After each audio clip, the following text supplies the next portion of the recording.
4-H camp voice. I could project my voice across camp and get a mile away. So, hey, can you hear me back in the back? Okay. Not really. Not real good. Yeah. Not really good. All righty. How's that sound? Oh, that's better. That's better. Now can the people behind you hear you? Can you still hear me? Can you still hear me?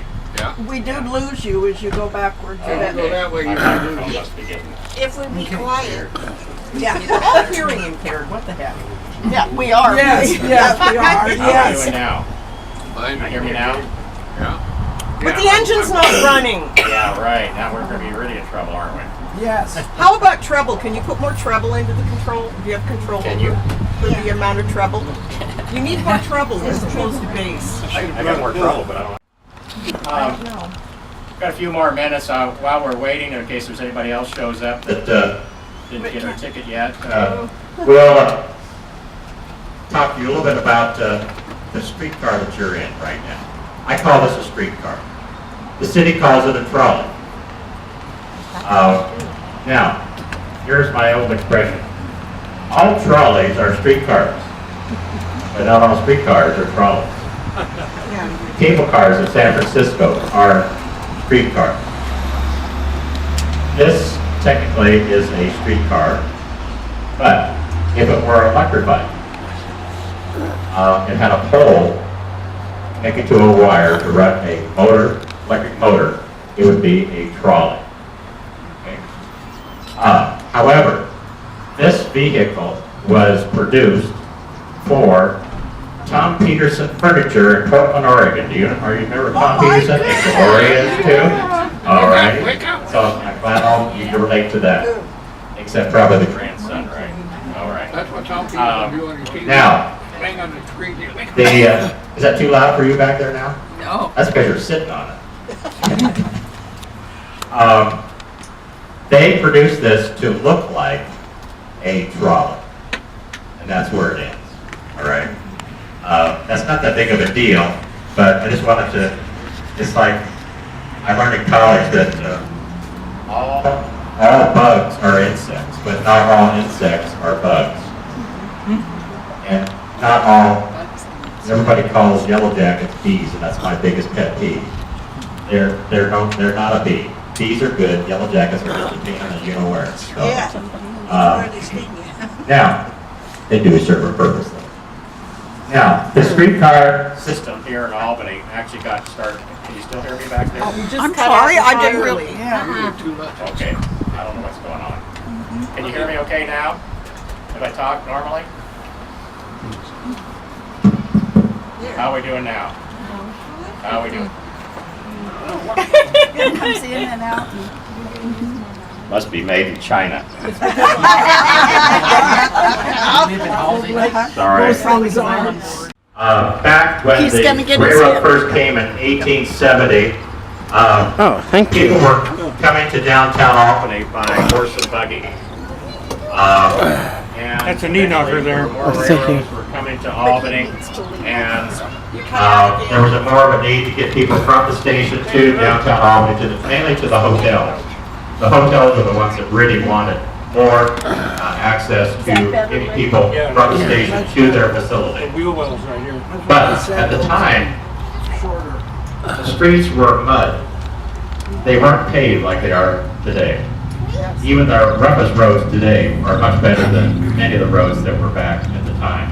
Amen. In fact, there were a lot of ruts, and when it got dry, it would really be a rough ride for a lot of people coming from the train station, down Lion Street, down First Avenue. So the city, in 1888, decided that we need some tracks, because if you have tracks, it's going to be a smooth ride, a cleaner ride, and less messy of a ride to get from one place to the next. So eventually, on August the 30th, 1889, they actually completed the tracks from on First Avenue, on Lion Street from the train station, down to Lion Street, down to where the St. Charles Hotel was today. Or where today is now the Carousel on that corner. And that's where the streetcar ended.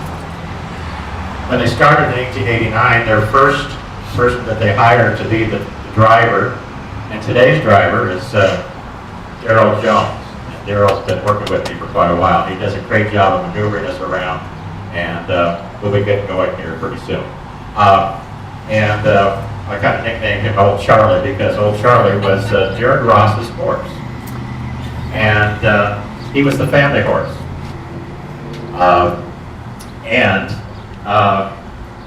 The horse didn't mind people riding him once in a while, but when he got tired of people riding him, he would find a low tree branch and scrape them off. And I've had a few horses like that growing up too over the years. And however, they used Old Charlie, bought Old Charlie at Sudaville, of all places, and it became a family horse. Give you a little genealogy if you're familiar with some of the people here in Albany. Are you familiar with who Platt Davis was? His family, his wife Carol, was Jared Ross's granddaughter. And if you know who Marcia Davis Morse is, that is Jared Ross's great-great-granddaughter. And we're going to be going by, probably where she's working today, at the Eclectic Zebra down here on First Avenue. So if you see her, we'll wave at her. And so just a little bit of local connection there that some of that heritage is still here. In fact, Marcia lives in Jared and Claire Ross's home on Marion Street. Cool. Now, the streetcar was horse-driven at first, and then eventually they decided to go with a steam-powered vehicle. It was a structure similar to this, except the steam engine was enclosed in the structure. It was called a dummy engine. And supposedly it was more attractive looking, but also the theory was that it was less frightening to pedestrians and horses coming down Lion Street and First Avenue. Remember, most people were still getting around by horse and buggy. And horses could be a little flighty when there's a lot of noise. And some people are too, but so it helped to disguise just a little bit. Then they used that one also. It was called the Gopher Park engine, and one of the members of the board of directors of the Albany Streetcar system was William Goldtrip. He was their vice president. He had a housing development called the Gopher Park Addition, and we've recently found out that also that there was an orphanage in the area, which is now the Sunrise District of Albany, and the streetcar went to the orphanage. Something Parkside Terrace, I think is what it's called, and in the Sunrise School District area. Okay, but that system eventually wasn't economically feasible, as well as the engine broke down, and Old Charlie was brought back into service, and Jared took people around by the old way of 1 horsepower, sometimes 2 horsepower, because depending on the size of the streetcar, they would need a couple of horses, and they weren't all. Old Charlie was kind of a gray horse, and then the others were dark horses.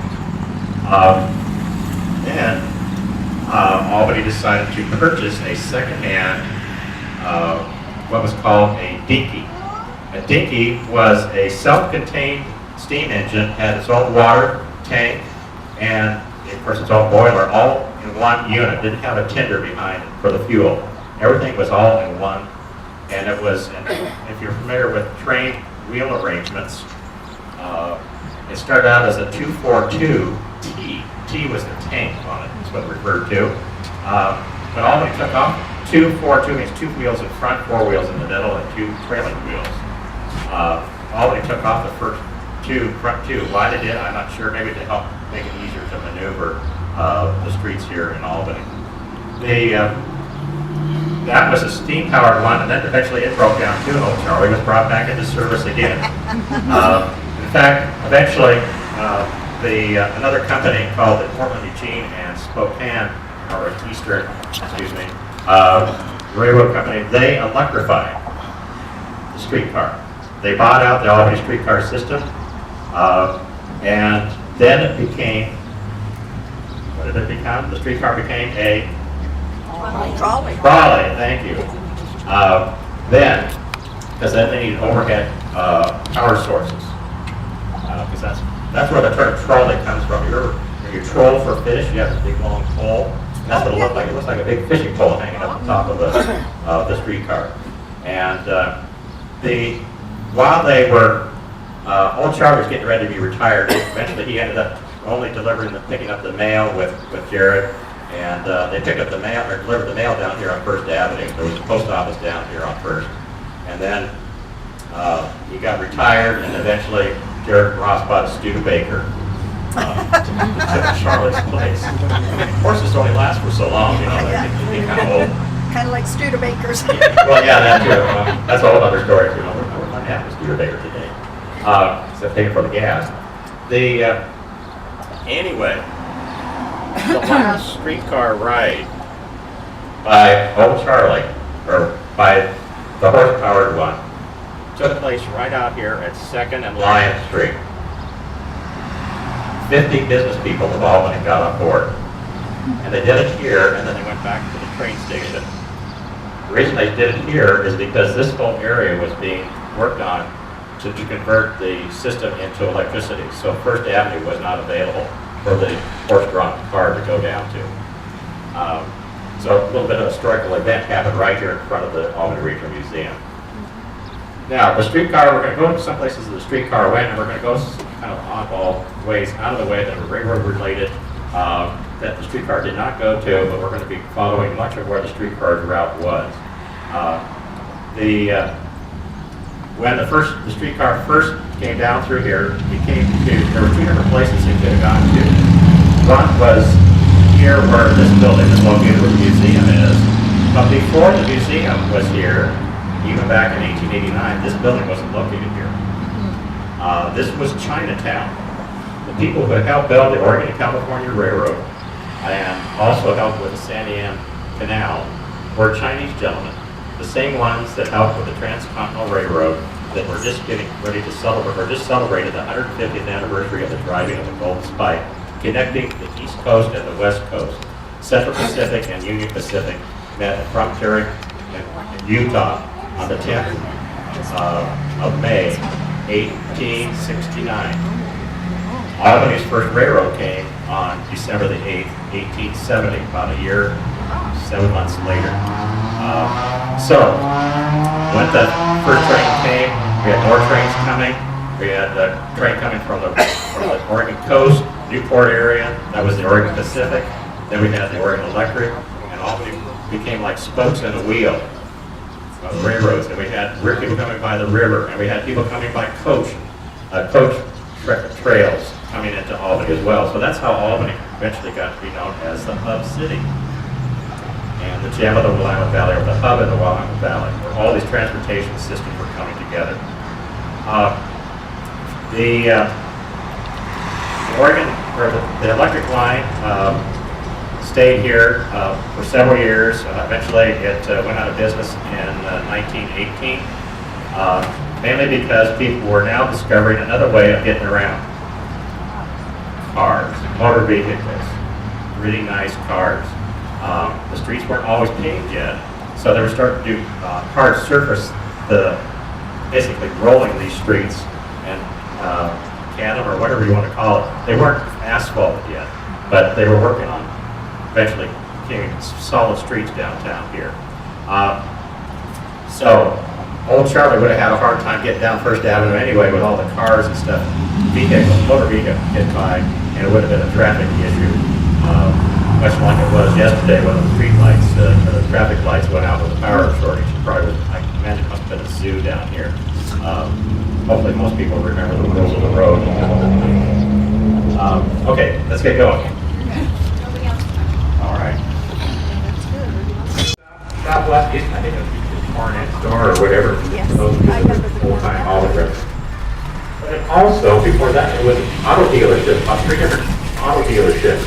Their repair shop was up the upper level, and the ramp for to get up there was in the alley here. Really? I thought so. I've never seen any pictures. I'd love to see a picture of the ramp that goes up. I'd like to see actually a motion picture of that going up there too. It makes me nervous just thinking about it. I get nervous when I go on the ferry with my car. I've driven up Remember doing that? Yeah, right here. There we go.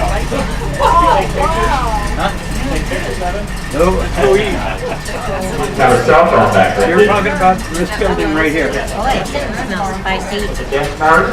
It was Dinsmore's Inn.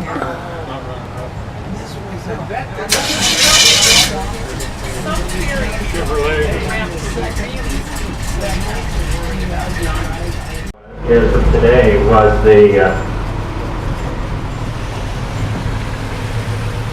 Albany Elks building here where the street grass is.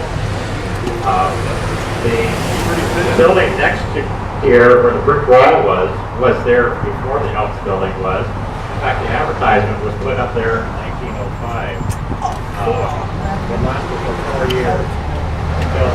They built the Elks building, and then when the Elks building had a fire, but it's over down, you can see the advertisement again.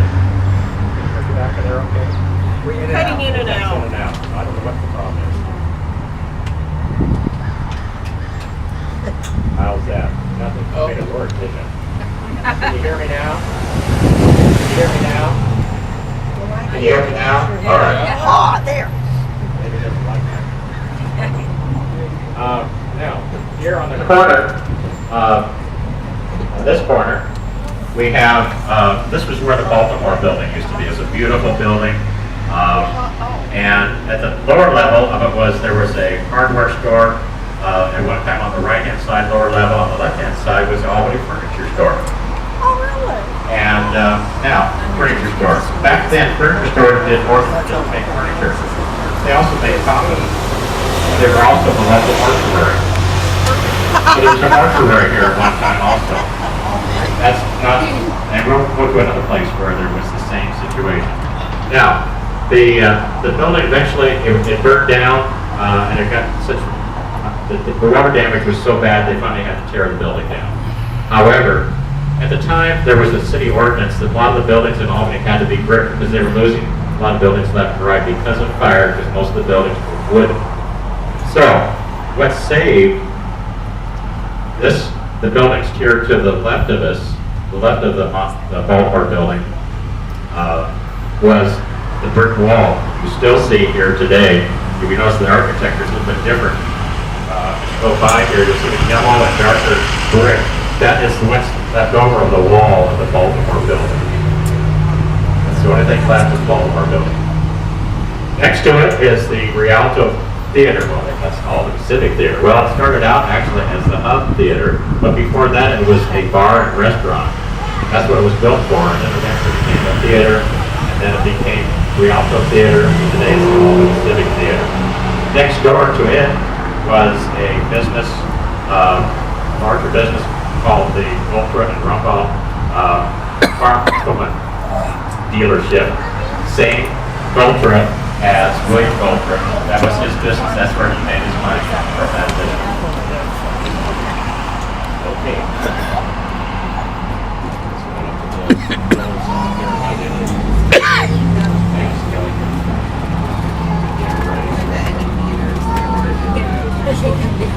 Yeah, yeah. Or if you got a subpoena to go into court, you could go talk to James Weatherford here in his business. He also was an attorney. He was a judge, an attorney. He was the Speaker of the House of Representatives here in Oregon, and a senator, Oregon senator. And he also was on the board of regents or board of trustees for Oregon Agricultural College, now known as Oregon State University. And that is where the name Weatherford Hall came from, the oldest dormitory west of the Mississippi at Oregon State University. Next to where the Three Sheets tap room is, it was a cobbler shop. And that was the location of the cobbler shop. But right now, that is the part of the fiction building. The fiction building was not here at the time of the streetcar. It wasn't built until about 1925. The last streetcar to run was 1918. Now, where the parking lot is back there is where the implement dealers will run. Now, we just went past the Albany State Bank. You know, it was an attorney's office today. In that building was just a bank. That is also where Charles Burgraff had an office for a while upstairs. And a well-known photographer at his time, Crawford, moved his business to that location. And his waiting room was like a mini museum. He was into archaeological stuff, and it was an archaeological museum. A lot of Native American artifacts or whatever were in his waiting room. The lower level of the bank. He was upstairs. Then also around the corner of the bank building, next to where the road is today, or the bridge, was the Albany Commercial Club. Today we call it the Albany Area Chamber of Commerce. And next to it was on this side where Marry Me Bridal Soiree Boutique is, and the Gambaretti's Italian restaurant was Hauser Brothers Sporting Goods. They also sold Harley Davidson motorcycles that look more like a motorized bicycle. If you look at the history of Harley Davidson. Yeah. Then there was a hotel, and there was a theater, and then there was a tavern and a billiard hall in this section here too, where, as Jody Mitchell said, a parking lot now. And then next to it was the Blythe Theater. Oh, Bill, that's not the Blythe Theater, that's the Venetian Theater. Well, that's Mr. Blythe built the building back in about 1913, and then eventually he sold it to the Globe. It became the Globe Theater, and then eventually it turned into the Venetian Theater, where I used to go as a kid. Used to go see movies, including Psycho and a few others. The Odd Couple was my favorite movie. I went back to see it 3 times with my mother. And she got bored with it. That was back before we had video stuff too. So You're dating yourself. I know. Also at the lower level there was a cigar shop and a barber shop at the lower level. And then right here on this corner here was where Mabel and our local shoe shine shop was. Colored band. Colored band. Yes. The Hales. Yeah. Rufus and Bessie, thank you. My mind is a little, got too much facts up here in my head. That was where they had their business. Long after, though, the streetcar came by. Now back here over on the other side of the street, on the corner back there where George Cooper was, the place you would not be by the streetcar too, was called the Revere House, where the Pfeiffers, Mr. and Mrs. Pfeiffer owned the business. She provided the meals for their guests. Their son William sold cigars to their guests. Back when you could smoke anywhere you wanted to. Next to that was the Con Houston building, which is where the Parker Grocery and Bakery was located, and eventually moved over to where the museum building is today. And next to it was the meat market. And then there was the Ames building next to it, and that's what the building is you see there today. And then next to it is the Flint building. The Flint building, Judge Flint built this as a bank building, and he was the president. He became the president of the bank along with George Chamberlain, or the owner of the bank, and George Chamberlain became the first president.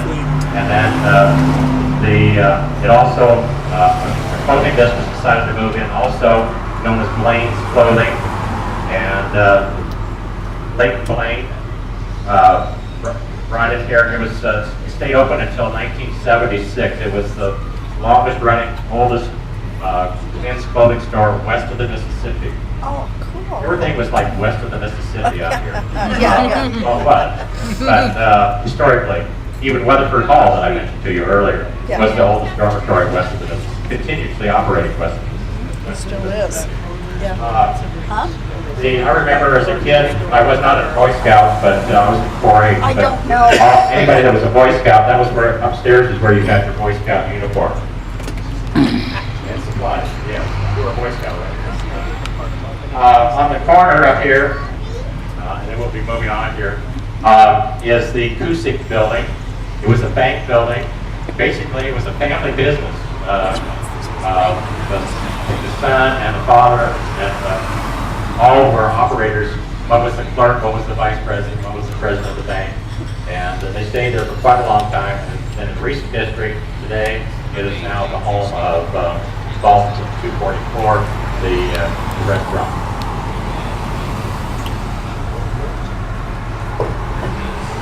As you go down the road here, up on the left-hand side on the corner of First and Broad Albany Street, that was the original location of the Albany Regional Museum building. That was where Samuel Young had his drive-in store. He became partners with his son Percy, and Percy actually was mayor of Albany at one time.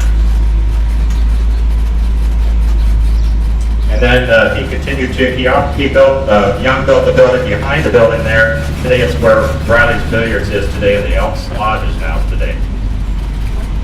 I'll get a stop up here at stop here. Back, right about, okay, here. One of my favorite places to stop. Behind us is where it's called the J.C. Penney building now. It was Hamilton's back earlier. That's where the streetcar would have gone to. But further back was Cinder's clothing store, and then next to it was the Empire Theater. And next to it was Willis's, it was a ice cream shop, and they had parties and stuff, especially if you went to the theater, and you could have theater parties. Now, my favorite building is this one here where the tea shop is today. You know somebody in there? They're waving. I just waved Good, back. good. This is where several photographers had their businesses over the years, starting with Harnish, a relative of mine, and then a Burkhart, a relative of mine, and then Clifford. I'm not sure if he's related or not. And then, when I was in high school, for those of you that probably went to Albany Union High School, this is where we got our pictures taken for our annual senior pictures. Fisher's, Frank Fisher and his wife operated the photography business here. Today it's a tea shop.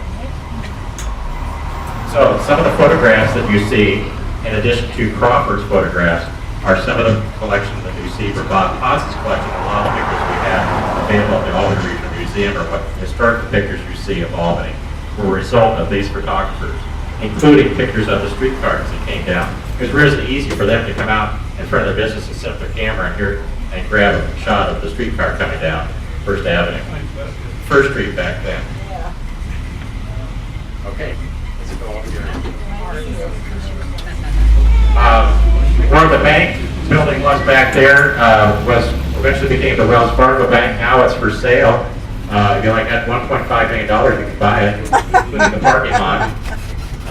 But there were buildings all through here at one time. Turn to this corner. Wow. This is where the Oddfellows Hall was, here on the corner. In fact, there was a drugstore there. Here on the corner where Pride Printing is today was there was actually turned out as the Davenport Piano and Organ Shop. It burned. And then the St. Francis Hotel was put in its place. It wasn't originally the St. Francis Hotel. I'll have to double check on the name of it. But they obtained a sign in San Francisco. San Francisco had a fire or earthquake or something. And the St. Francis Hotel down there was destroyed. And they brought the sign up here to Albany, to make long story short. And they used the sign and thought, well, we'll just change the name of the hotel to the St. Francis, and it's been the St. Francis ever since. And then today it's Pride Printing. I'm hoping that someday I'll be able to refurbish it and turn it into a McMahon Brothers. I'd love that to happen there for that. $6 million. Yeah, you got 10 million, right? A little bit more than 1.5, right? Okay, Nick, coming up here, on your right, we've got where Natty Dresser is today. Was while Crawford had his business in here. Crawford and Paxton, he was partners with somebody. He had a lot of different partners over the years. Before he moved down to the State Bank, back on the corner of First End and Ellsworth Street. In here was Fort Miller. Fort Miller also made coffins, and they sold carpet, and they also were the funeral directors for all of it. Then they moved over to 2nd Avenue, and the building is still there today.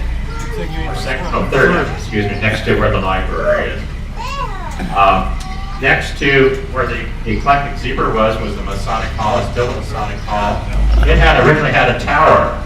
But Charles Burgraff helped redesign it and converted it, got rid of the tower, and that's what you see today. Next door was Setter's Feed and Farm Supply, as well as warehouse sales storage where farmers needed places to put their crops. Now it's the Albany Area Chamber of Commerce. Now we're coming to the end of the railroad line, or the streetcar line.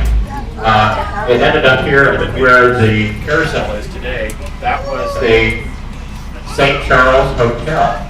Across the street from the St. Charles Hotel, where the parking lot is for the post office, was the American Exchange Hotel.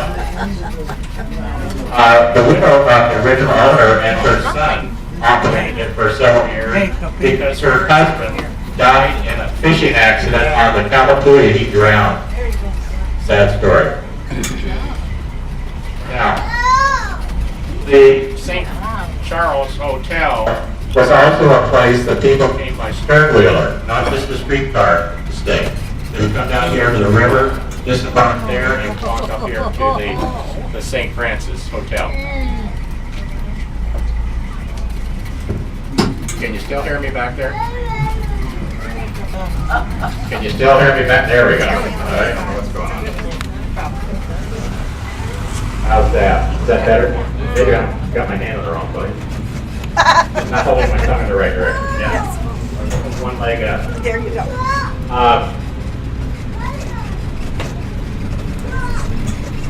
Behind us, you can't see it from this angle because the carousel, they put that building in the way. You can't see it anymore when you come from this angle. Was the bridge that was actually built by the Orient Electric Railway that came down along the riverfront. There were two railroad lines that came down along the riverfront. This was their freight line area, because this is where all the warehouses and industrial buildings were at the time. And I'll tell you another story here just a little later about one of the incidents between those two railroads. Up here on the left is Avery Mill, and this is where you could buy a ticket to go on the stern-wheeler if you wanted to go up to Oregon City or down to Eugene and Corvallis. And if you wanted to go to the Oregon coast by train, you could buy a ticket there on the Corvallis and Eastern Railroad. That would be fun. If you hear me say the Oregon Pacific Railroad or Corvallis and Eastern Railroad simultaneously, it's because one took over the other. The last known name was the Corvallis and Eastern. They ended up as far as their route. They thought they would get clear to the Rockies and connect with other railroad lines, but they only made it as far as Idana, Oregon, here to Detroit Lake. Yeah. They ran out of money. No. Make a long story short. Up here, coming up, one of the businesses that we come up here on the left-hand side, where the Deluxe Brewery is today, was originally a milk processing facility known as Borton. So Elsie the cow was their logo, produced condensed milk, evaporated milk. And they built right next to the railroad line to make it easy for them to transport their products out of town. The brick building coming up on your right-hand side was the original site of Albany Iron Works. They're the ones that produced the metal for the streetcar early on. Mr. Anslin was the one that helped design and build the first streetcar of Albany. He built the first streetcar 6 inches longer than any streetcar in Portland, just to kind of outdo, I think, Portland. Say we had something better than you west of the Mississippi.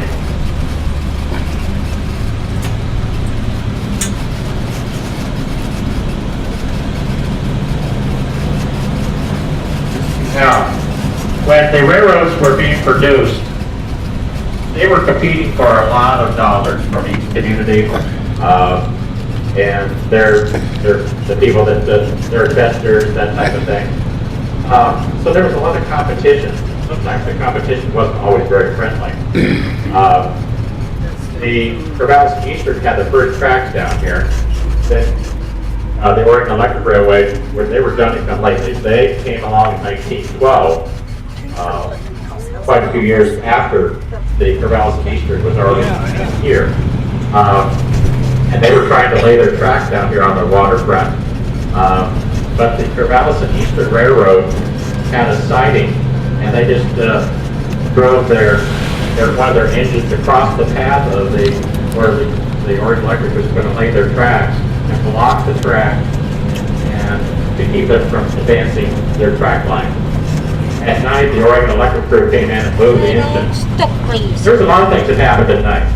Remember I told you the streetcar used to go to the Albany? Well, see, I have a lot of my railroad buddies that say, oh, that would never have happened. They could not have run tracks across the Southern Pacific Railroad line or the Oregon California Railroad line without their permission. Well, they're right. But Albany was Albany, guys. They were kind of up to no good. At night, they went and built the tracks across the Southern Pacific line, and then went on from there to the Albany with the tracks. The tracks actually went to also the Corvallis and Eastern station, which was just due east of where the present-day Southern Pacific station would be, on the other side of the railroad yard there today. Did you know there was a brewery down Yeah, The other day I was trying to think, there's a lot of breweries that are right next to the railroad track. Yeah. Well, I'll talk to you about another one a little later on, but I think there was a reason for that.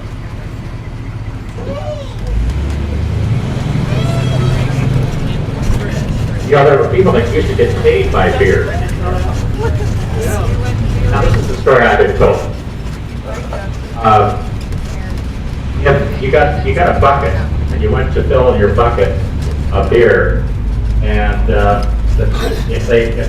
if you went to a brewery or wherever it was, and they didn't fill your bucket up high enough, or they thought you shouldn't fill it up to, the people would growl at the bartender, and that was the word term growler comes from. Google that to see if I'm right or wrong.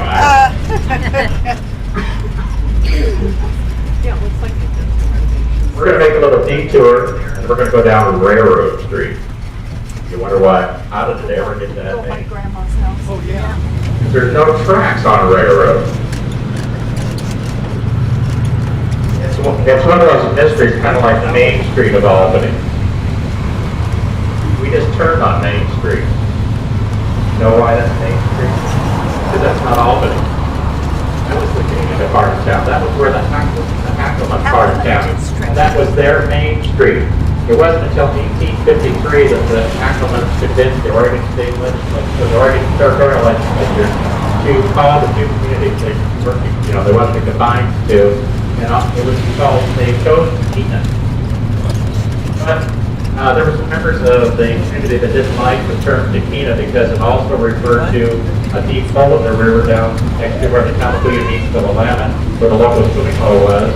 It got to mean over the years, hole in the ground. And probably the Montee didn't like that term too well, and then because the legislature changed to Albany, and it became Albany in 1855. Notice the trestle we just went under? That's been there for over 100 years, right? Yeah. I still can't figure out why truck drivers haven't figured it out. And their truck, they have chains, they have signs, they have flashing lights. And as every year I've done this tour, I swear, within 3 weeks later, a truck hits the trestle. Maybe I should quit doing these tours, right? Or the truck drivers shouldn't be driving. For those that should be driving trucks at all. They follow their GPS, which leads them this way. Yeah, but don't the chains tell them something like You would think so. Yeah. Yeah. Bang. And the lights? I think it is something.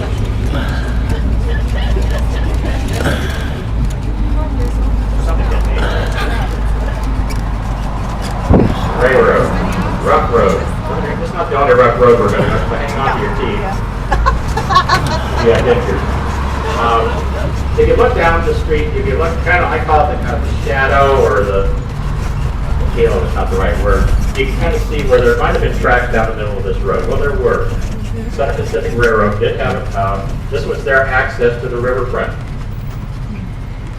And so eventually they took over the other railroads I haven't mentioned to you about that already had riverfront access.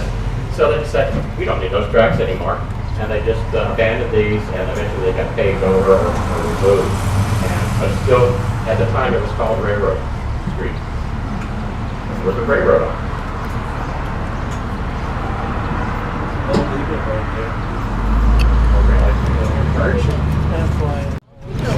Yeah, I choreographed that for the tour for you. Appreciate that. Yeah, thank you. You can see his white head, yeah, you can see it. Oh, that's cool. There's a pair of them. They're way over, yeah, I'm not sure. He doesn't know it. Oh, and here's another one. Can you see them? Up here They're all on the bald left. eagles. I missed it the last time.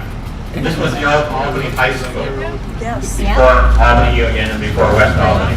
I thought you graduated from there. Now, it was there during the time of the Oregon election. And I had the opportunity to sit down with Maxine Humphrey one time.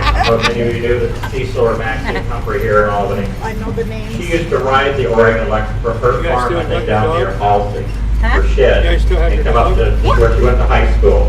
I thought, wow. Wow. As a kid, I would love to ride the train to go to Wouldn't school. that have been fun? Yeah, that would have been fun I now. graduated there in 47. Did you really? He graduated from here. I got some love of the history story. And my Uncle Richard graduated from there too. You ride the train to school too? Yeah, love Harley. I rode the bike. Yeah.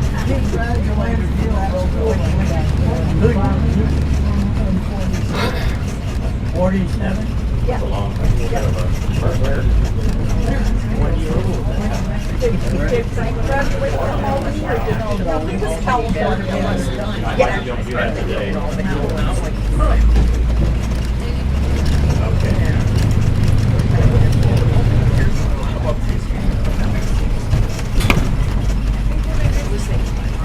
That's pretty. Now, you notice the road is rough here too, because there were tracks that went down Fifth Avenue, or Fifth Street.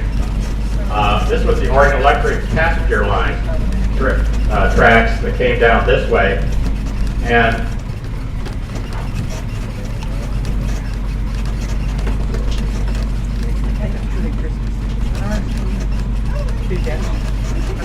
Deacons looking at us. A big one, like a Maine Coon by the look of her, yeah. Oh, she pretty. he and his wife's home right here on the corner. Weatherford. He was also the president of the Corvallis and Eastern Railroad.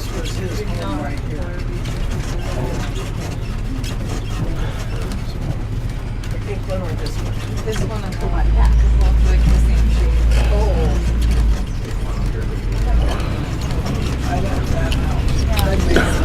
The Oregon Electric Railroad came to Albany officially on 4th of July, 1912. And big 4th of July celebration, big turnout, and it culminated right here at the passenger station, which is now known as the Pizza. Yeah. I wonder which one is never And if you look behind you, you'll notice a little bit of siding at the back off to the side there. There's still see tracks coming off to the side. And in fact, even the street corner there, the sidewalk is rounded. This is If just you the look old down here train next to the station. curb, you'll see the tops of rails sticking up above the pavement. Some of these cars are in the way, so you can't quite see them. Directly across the street, that next to the All House building, house was what the Willis was also worked for the Corvallis and Eastern Railroad. He's the one. Offices upstairs, so I just got rid of them, literally. It was a beautiful building. My dentist was on the 4th floor. Yep. Doc Arthur. Uh-huh. Doc Arthur didn't always believe in using Novocaine when you had a filling for your tooth. That's why I don't like going to the dentist today. That's what I But do. the gray house we just passed was the train house. Has nothing to do with the train.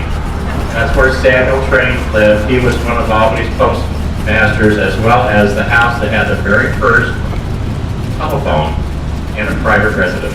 Oh, wow. The upstairs round room. West of the Mississippi. Oh, really? Yeah, so they lived there 40 years ago. Wow. Thank you for pointing that out to me.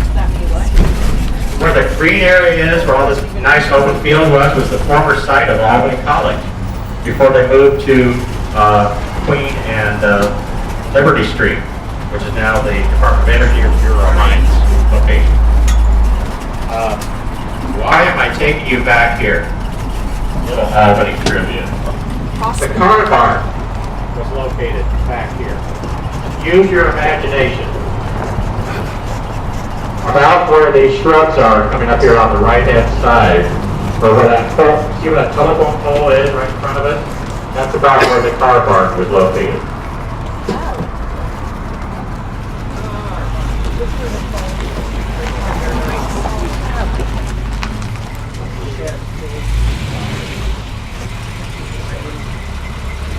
Now, when the Albany Street Railway went out of business, was taken over by the trolley company. They sold their they sold the depot to an Alaska lumber company. Then it eventually became it ended up in they found it trashed, it had been broken down, and somebody recovered it, brought it all the way back from Alaska, ended up in California and Nevada, as the story goes. But they originally bought the thing from the Rogue Valley Railroad Company, which was using it at one time. It was operated by Casper Van Drand, who also had the Oregon, California's Depot Hotel, when they had their own train station further just east of the present-day Southern Pacific, or the Amtrak station. And next to, eventually when they moved the Oregon, or the Depot Hotel from the railroad yard, it was right next to the Van Drand Hotel. And they used the Van Drand for their food service. A lot of people bought either the American plan or the European plan. The American plan is where your rent or your room rate included 3 meals a day.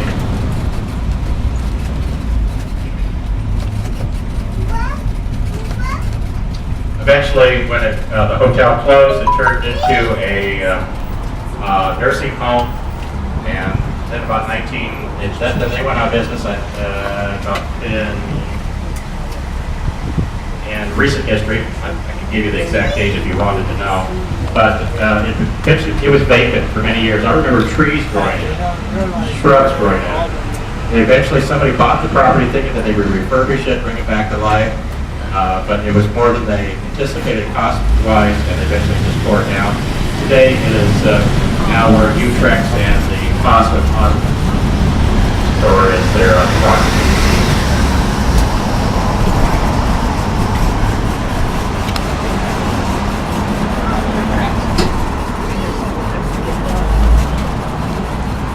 Now, as we go around the cul-de-sac here, I want to think about where we just drove through.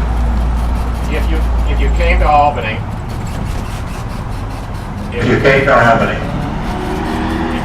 before the overpass was here, can you hear me okay? Before the overpass there, it was like a little garden area out here. It was like a little park. It was a beautiful park. What a great place to welcome you to Albany, coming from the train station. And then so you would go by just down here past on the other side of the train station there was where the streetcar would pick you up and then take you down down Line Street and then eventually First Avenue. Both the trolley as well as the horse-drawn streetcar started here. They originally started at the Oregon and California station which was just on the other side of the station here today. Now, this building was built, they started building I think in 1909 and eventually they finished it in 1910 by Southern Pacific Railroad. And if you ever look at the stones for that, they look like they've been quarried, but they're solid stones quarried in some place. But if you look at them very closely, they all look like they're the same. That's because they are. They're fake. They're called miracle blocks. I don't mean fake like this. They're brick. They're brick. They've been formed to look like real stone. Called miracle block. As Southern Pacific did a lot of their stations this way, there's even some homes that I've even seen them in Corvallis that their lower level is made up of this type of stone. I'm not sure where they're made. I think they're either made in the Portland area or even in the Corvallis area somewhere, but as a masonry type of business. So it also made them easy to haul from one place to the next because they were lightweight rather than a solid block of rock. Yes, I think they did. You know, I don't know. Our taxpayers of the city of Albany, this is your place. It belongs to the city. And the station was refurbished to basically what it looked like back in its early days. And if you haven't been in there lately, go ahead and take a look. We've got some nice displays in there as well. And some historical photos to give you a flavor for what this area looked like. Rotary is the one that helped with the funding for the clock tower too. And you notice that the clock time is probably not right. Yeah. Because there was a collier failure here yesterday evening or late afternoon. And I'm guessing that's why it is. Either that or the battery died. All evening. Yeah. We That did. one went right over your head, didn't it? It was still out at 8:30 at our house. I don't know when it went out, but it was out. About 5 o'clock I went out. Was it? About- Yeah. And they come I on called sometime. and they said 5,000 was affected. They came on She said five. a little before 9, and then went out again. And it came on till 10:30 or 11. Yeah. You don't realize how much you use electricity until it goes out. Yeah, I know. And you can't do anything when it goes out. I mean, I played Scrabble Now, on if you ever go to the cafe, or the Depot Cafe here, which their sidekick was the right side of the Trailways Bus Depot. But if you go out the door there from the sidekicks and right straight across the street, that's where the Albany Brewing Company was on 9th. In fact, the streetcar went right by the brewery on 9th Street to get to, eventually to the Corvallis Eastern Station and to the orphanage. How convenient, right? Yeah. You can stop by the, down Lion Street, next 4 blocks or so or more, were churches on every block. And there's some irony there somewhere. Go get drunk and then you go to church or vice versa. I'm not too sure which. And my sense of humor is kind of weird, right? I'm Methodist, so. Anywho, the house there on the corner, while I was trying to be funny, belonged to Mr. Kusick, who was the owner of the bank we saw earlier.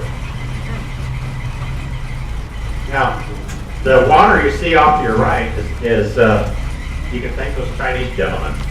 They're the ones that helped with the digging of the Santiam Canal. Yep. And then that was diverted to these channels for hydropower.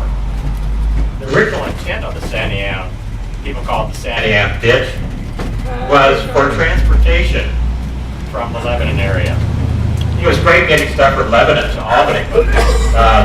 The drop was too much. Elevation drop was too much. They didn't calculate for that, and it took a lot of energy to go back the other direction. So they abandoned it, became a water source and for hydropower for Albany. this has got a big dance hall over the So real estate for people who own that.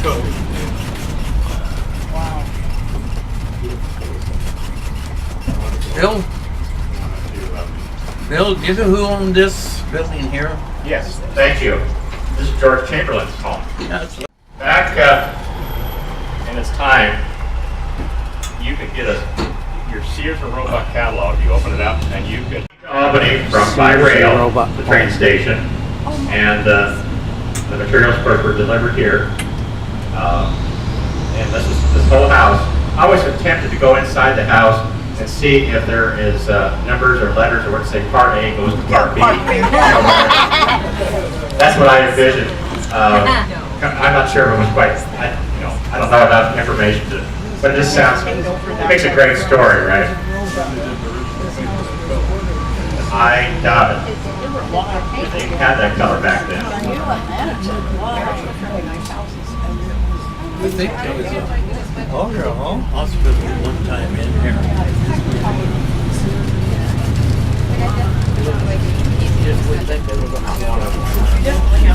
Lady up there. This one. This There's another big window. Huckstedler, huh? Oh, wait, we're going by Route 2 to Green Amsky once again. I like the pink better than that other one.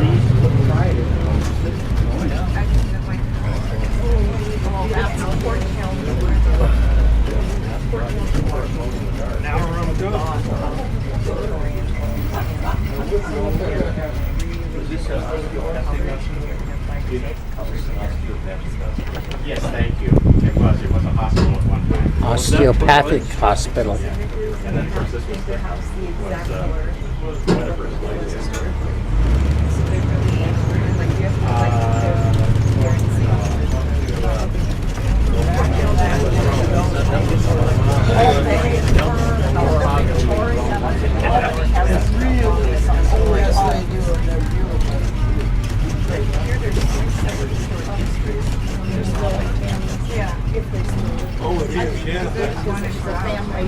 The house here on the corner, as Rita pointed out, this was William Galter's home. Right there on the corner. You only had to go one block and catch the streetcar. And his wife, Sarah. You know, a lot of our history only talks about the man. In fact, it really hurts me when I say, he would have her name listed as Mrs. William Galter.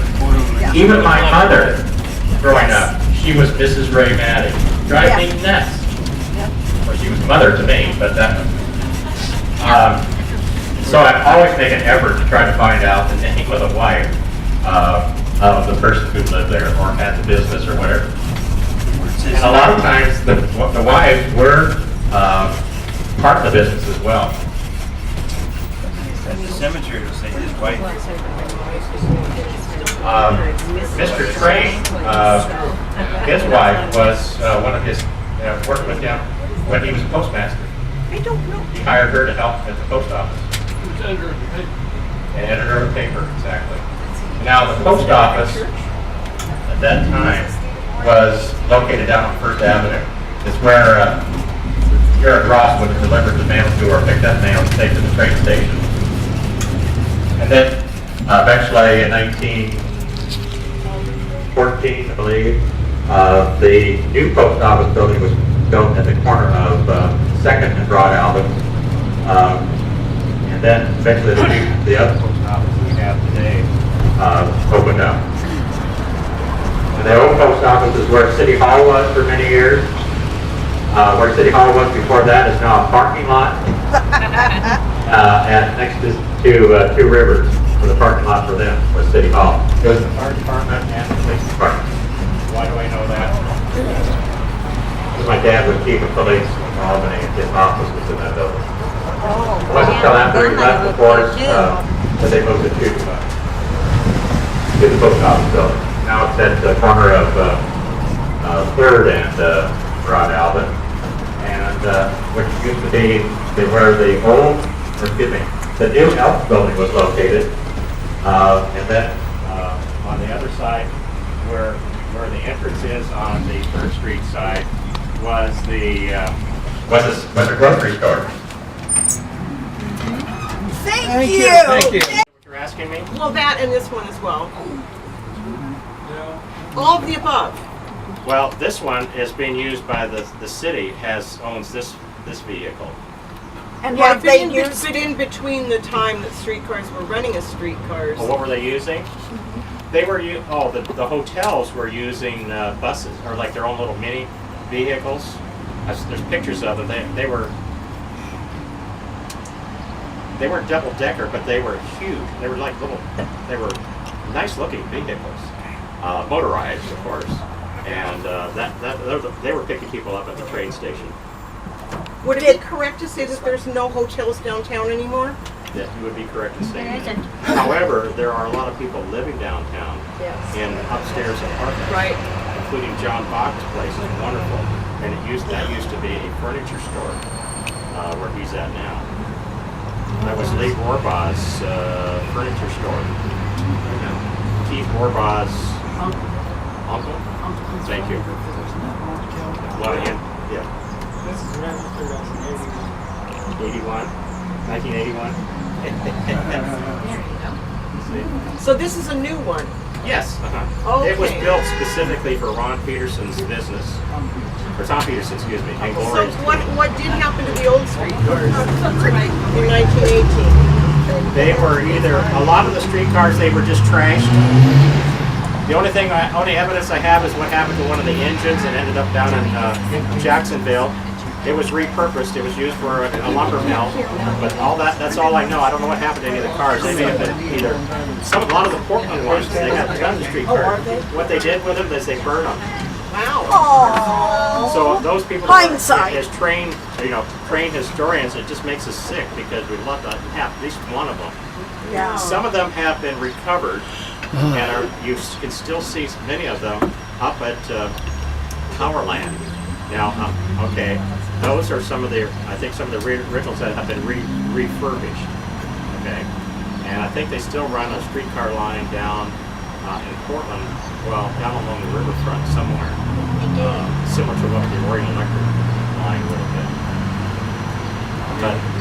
But specifically where Albany's are, they're probably in streetcar heaven somewhere. And the bad ones went to Streetcar Hell. Think you'll be able to walk now? The ones that kept breaking down. Think you'll be able to walk now?